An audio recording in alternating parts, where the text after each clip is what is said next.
Anthu ambiri mdziko la Malawi amadalira ntchito ya ulimi wa mbewu komanso ziweto pa mioyo yawo ya tsiku ndi tsiku. Ngakhale kuti anthuwa ndi olimbika pa ntchitoyi, phindu lake silioneka chifukwa cha zovuta zosiyanasiyana. Maboma a Chikwawa ndi Nsanje ndi ena mwa madera omwe alimi sakolola zokwanira. Adrian Masewo ndi mlangizi woyang'anira chitukuko cha ulimi ngati business ku Chichewa Valley Transformation Program, ndipo akufotokoza motere. Kuno ku Chikwawa ndi Nsanje mavuto akulu amene anachulukirapo ndi ng'amba nthawi zina mpaka osakolola kalikonse alimi. Chachiwiri, madzi mvula ikachuluka kwambiri makokolola zokolola zonse komanso ziweto kapenanso manyumba. Pofuna kuthana ndi vutoli, boma la Malawi kudzera mu ndondomeko ya Chichewa Valley Transformation Program likukhazikitsa ntchito ya ulimi wa mthirira wa makono kuti alimi azichita ulimi ngati bizinesi. Ntchitoyi idzapindulira alimi 223,000 am'maboma a Chikwawa ndi Nsanje. Adrian Masewo akufotokoza ndondomeko za ntchitoyi. Ntchito ya Chichewa Valley Transformation Program cholinga chake chachikulu ndi choti alimi achulukitse zokolola zawo kuchokera mu ulimi wa mthirira polima maulendo ambiri pa chaka kuti akhale ndi chuma chochulukirapo komanso chakudya chaka chilichonse. Kodi boma likuwakonzekeretsa bwanji alimi omwe akhudzidwe ndi ulimi wa mthirirawu? Pawe Umbirima ndi mmodzi wa alangizi a zaulimi m'boma la Chikwawa. Takhala tikupangisa misonkhano ndi alimi amene akuyembekezera kuzapindula ndi programu imene ya Chichewa Valley. Ku misonkhano takhala tikuwauza kuti mu programu imene ya Chichewa Valley akuyenera kuti azasonkhanitse malo awo pamodzi kuti azapange mafamu. Kuonjezeraponso pamenepo takhala tikuwafunsa ngati ali okonzeka kapena ngati akuvomerezana ndi kusonkhanitsa kwa malo, ndipo alimi ambiri akhala akuvomereza kuti ali okonzeka kudzasonkhanitsa malo awo. Alimi athu takhaso tikuwafotokozera kuti akuyenera kukhala mu mabungwe aulimi. Ku nkhani ya mabungwe aulimi tafotokozera za makalabu, tinazafotokozeranso za ma association, ma cooperative komanso company. Ndipo alimi athu anasankha kuzakhala pa cooperative pachifukwa chonena kuti mu cooperative anaona kuti mulimi wina aliyense amapatsidwa mpata opereka maganizo, ndipo maganizo amakhala ovomerezeka. Ndimafuna ndingowalimbikitsa alimi aku Chikwawa kuti programu imeneyi aonetsetse kuti atsatire china chilichonse bwinobwino, chifukwa uwu ndi mwayi kwa alimi aku Chikwawa. Monga tikudziwa kuti ku Chikwawa kuno kwa alimi amakumana kwambiri ndi vuto la ng'amba. Nthawi zina mvula ikabwera bwino zotsatira zake kumakhala ma floods. Mvula ukakhala kuti sinabwere bwino kumakhala kuli ng'amba. Nde uwu ndi mwayi wawo kuti azitha kulima pachaka paja kangapo. Ndi mwayi wawo oti achokepo khala alimi ang'onoang'ono akhale alimi akuluakulu ozidalira pachuma pomatenga ulimi ngati business. Ntchito ya ulimi wa makono ikuyembekezeka kutukula mioyo ya anthu ambiri mchigwa cha mtsinje wa Chichewa. Choyambirira alimiwa asonkhanitsa malo awo. Malo awo ali nawo ochepa koma tifuna asonkhanitse malo awo apange mafamu akuluakulu osachepera 500 hectares. Akatero ayenekera asankhe bungwe loyendesa ulimi ngati business pakati pa company ndi cooperative.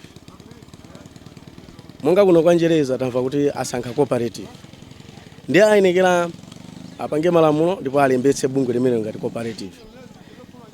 Koma kuti azayendese malo amene ulimi wamthirira umenewu ayenekera asankheso njira zoyendetsera. Ndiye tamva kuti asankha akatswiri amene azisamalira minda yawo chifukwa iwo kuyambira kalekale alephera. ndipo chifukwa cholephera kumeneko payenekera kukhala katswiri. Katswiriyo aziyesetsa kuti mbewu yolimidwa nthawi imodzi, kusamalira kwake nthawi imodzi, ili ndi msika wake, ndipo chilichonse chikhala yoti malinga msika umene ukufuniramo iwowo ayenekera kukwaniritsa. Ndiyeso pa ulimi umenewu kuti chitukuko chitheke kufamu chifukwa pakhala zitukuko zosiyanasiyana. Choyambirira monga mukuona kudera kuno kuli mitengo, malo ena mwina ndi okwera. Chimene chifunikire nchoti pakhala chithandizo, koma chithandizo chimenecho chikhala chogawana alimi ndiso project. Choyambirira ngati kukhale kutipula malo kapena kusalaza kapena kupanga ngalande za madzi, kuzakhala gawo lina la alimi komanso project. Komanso gawo lina ndilo kuti la manyumba kandi ma office ama mabungwe a alimiwo kapena ma warehouse kosungira katundu, likhaso gawo lina. Komanso alimi akafuna kuti agwiritse zipangizo zina zoyendayenda ngati matrakta kapena matruck, kukhalaso magawo ena. Gawo linanso ndikuti ngati akalemba katswiri kapena anthu antchito amene azisamalira munda kuyendetsa zimenezi, pakhaso kugawana. Womaliziranso kuti apeze mbewu, kutiso kapena fertilizer kapena mankhwala, payenekera kutenga magawo ena. Nkhani yayikuluso ndiyo kuti chifukwa zokolola zimene zikhala zambiri zedi, ndiye kuti kudera kuno kukhala malo amene asankhidwe kuti kukhale makampani kapena mafactory, kuti katundu yeseyo asanapite kunja azikasinthidwa mtundu. Ndiye pakakhala mwayi woti kukhala ntchito, anthu ambiri alembedwa ntchito kudera kuno. Komanso kukhala kuti kubwera zitukuko zosiyanasiyana, mashopu, kaya maskulu, kaya zipatala. Ndiye kuti chachikuluso katundu akapita kunja, dziko lipindula kuopsa chifukwa ndalama zimene zimatisowa kumalawi muno zakunja zokulira katundu kunja ziyamba kupezeka zambiri. Pofuna kuti alimiwa asadzakhetse thukuta pachabe, Shire Valley Transformation Program ikukhazikitsa njira zopezeratu misika ya mbewu ndi katundu wopangidwa kuchokera ku mbewuzo komanso ya ziweto. Chimwemwe Nyoni ndi mlangizi wa zamalonda ku Shire Valley Transformation Program, ndipo akuti ngati project tinapanga chipangiro chonena kuti tipezeka insika kuti uchite determine chimene alimi akuyenera kuti alime. Ndi pali panopo program ili pakalikiliki oti tipeze nsikawo.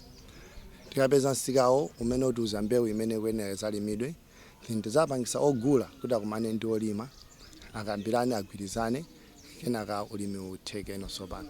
Cholinga cha zonsezi nchoti sitifuna kuti mbewu ikalimidwa izingokhala mu warehouse anthu akusakasaka misika yayi. Tayendera makampani ambirimbiri ndi anthu amene apanga business yokugula mbewu.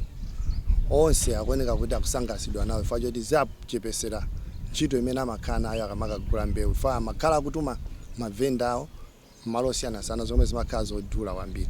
Koma pano popeza mbewu yosazipeza pakamodzi ndipo ili yochuluka, akusangalala nazo kwambiri. Ambiri amene takumana nawo mbewu zimene akufuna iwo ndi pali soya, sunflower, chimanga ndi tomato. Namba ndi amdziko momuno, komanso alipo ena akunja amene takhala tikulumikizana nawo, amene akhala kufuna kuti izachite produce soya. Koma kukambirana kudakali nkati kuti tione kuti kodi allocation tizapanga motani. Koma zikatheka iwo ndoti hananena kuti alilede mpaka atabweresa plant kunoko kuchwako kuti zichita process soya. Alimi oyambirira kupindula ndi Shire Valley Transformation Program ndi amdera la mfumu Kasisi mboma la Chikwawa. Mai Selina Piseni amudzi mwa Piseni mboma la Chikwawa ndi mmodzi wa anthuwa. Chifukwa cha ulimi ngati umenewu toona kuti kwathu kuno kwa Kasisi ndikodala kwambiri. Mwina mwake umphawi umene tidali nawo ife kumbali ya chakudya olo ndalama zonsezi mawa idzakhala mbiri ya makedzana. Chiyembekezo chimene tili nacho ku project imene ndi chiyembekezo choti ife panopa tili osangalala kwambiri chifukwa tidali alimi ang'ono alimi osadziwika, koma panopo tili pa chiyembekezo choti tidzakhala alimi akuluakulu, alimi odziwika kwambiri. Ulimi tidzautenga ngati business. Achinyamata nawonso akutengapo gawo lalikulu pa ntchito za ulimi wa mthirira omwe ukukhazikitsidwa ku Chikwawa ndi Msanje.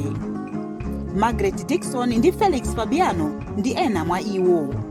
Gawo lathu ndikutenga mbali polimbikitsanso achinyamata anzathu amene ali ndi maganizo osochera kutinso adzitha kutenga nawo mbali pa chinthuchi kuti tichimvetsetse kuti chikhale kuti chili m'manja mwathu. Asagogo athu akadzapira chinthuchi adzakhale kuti akutisiyira tidzitenga mu nzeru zina ndi zina kuti chinthuchi tidzathe kuchiyendetsa bwino, chisadzalowe pasi chidzanke nchikulirakulira nchibereka zipatso. Chinthu tichilandire ngati ife atsogoleri amawa. Tisakhale ndi maganizo ngati amene anali nawo makolo athu omana kuti basi malowa ndi anga ambuya anga ndena kumalima chimene ine ndikufuna. Anthu amene kuti ndizilima bechimanga basi koma mwina chimanga sikumpindulira. Koma pobwera bungwe imene ya Chichewa transformation ponena kuti funa tipange ngati ulimi ngati business, tachilandira kwambiri ifati kudziwa kuti tizilima chokha chimene tikudziwa chitipindula tikandi chakudya komanso ndalama tipezeka nayo. Umoyo wathu khala wosina ndi achinyamata tonse tiwena kuti titani tichigwiritse chinthu imene ikuli umoyo wathu usadzakhale ngati wa makolo athu. Ngakhale dziko lino la Malawi tifanena kuti misika adzitipezera tiona kuti ifeyodi titukuka. Group Village Headman Njeleza yakwati ekasisi ku Chikwawa ikuti chitonzo chomwe iyo ndi adindo ena amalandira kwa anthu tsopano chitha. Kuno chilengedwe chimene takhati kukomana nacho kwambiri ndi mavuto a njala. Ngati kukabwera dzuwa mbewu zimaonongeka, kukabweranso mvula mbewuso zimakokoloka. Kuno zinthu zimene zikachitika ma-MP athu nthawi zambiri amakonda amatipempha mabungwe ndi kumatithandiza, tikatero ndi kuitathandizika. Chimenechi chinali chotizunza mmoyo mwathu chifukwa thandizo tikaphera kulandira timatonza MP ifeso mafumu timatukwanidwa khanga siti kugwira ntchito ya boma chifukwa kukhala koyang'anizana. Anthu amayang'ana ife timayang'ana ma-MP amayang'ana boma limene lilipo. Chitukuko chimenechi cha Chichewa transformation chimene abwera mboma la Malawi kuti pasa kunoko ku Chikwawa, chitukukochi ife tilachilandira ndi manja awiri, ndipo ndi chimene tikusonyeza kuti tinalowa maliseche pano kuti khala ovala chifukwa choti chakudya tichipeza kudzera mu ulimimu. Mmenemu ndi mmene mumapezeka cooperative anthu agulu kupanga chinthu chimodzi wina aliyense ndi kumapindula m'mabanja mwache. Alimi amboma la Chikwawa ndi Msanje tsopano ali ndi tsogolo lowala pa chitukuko. Chimwemwe Nyoni akulangiza alimiwa motere. Akuyenera kugwiritsa ntchito mwayi umene awupeza chifukwa choti boma layikapo ndalama zambiri ondi iwo paokha sanakazakwanisa kuti apange zimene zinthu. Ndi chikhulupiriro choti umoyo wawo uzasintha, mavuto awo adzachepa, ulimi ukatheka bwinobwino.